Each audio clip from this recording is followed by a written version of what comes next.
તો જંક ફૂડને લઈને રાજસ્થાન હાઈકોર્ટ દ્વારા મહત્વપૂર્ણ આદેશ આપવામાં આવ્યો। સ્કૂલોમાં જંક ફૂડના વેચાણ પર રોક લગાવવામાં આવી છે। બાળકોના સ્વાસ્થ્યને ધ્યાનમાં રાખીને હાઈકોર્ટ દ્વારા આદેશ આપવામાં આવ્યો છે।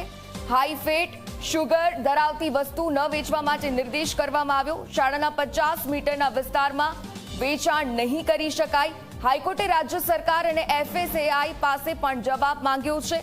6 સપ્તાહમાં નિયમોના પાલન અંગે રિપોર્ટ પણ રજૂ કરવો પડશે। શિક્ષણ વિભાગના અધિકારીઓને ચેકિંગ કરવા માટે પણ આદેશ આપવામાં આવ્યો।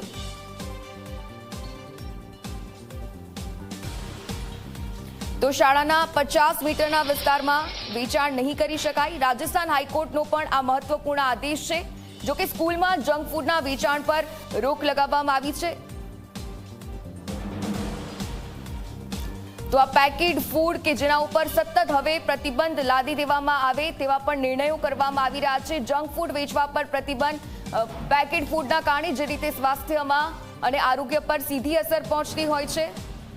હાઈ ફેટ, શુગર ધરાવતી વસ્તુઓ ન વેચવા માટે નિર્દેશ કરવામાં આવ્યો છે। આગામી દિવસોમાં પણ કડકમાં કડક નિયમો બનાવવામાં આવશે જેથી બાળકોના આરોગ્ય સાથે થતા ચેડા અટકાવી શકાય અને શાળાના આ 50 મીટરના વિસ્તારમાં તો ખાસ આ વેચાણ ન કરવા માટે પણ પ્રતિબંધ લાદી દેવામાં આવી શકે છે। હાઈકોર્ટે રાજ્ય સરકાર અને FSSAI પાસે પણ જવાબ માંગ્યો છે।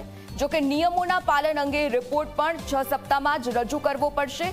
અધિકારીઓને ચેકિંગ કરવા માટે પણ સીધા જ હવે આદેશ આપી દેવામાં આવ્યા છે।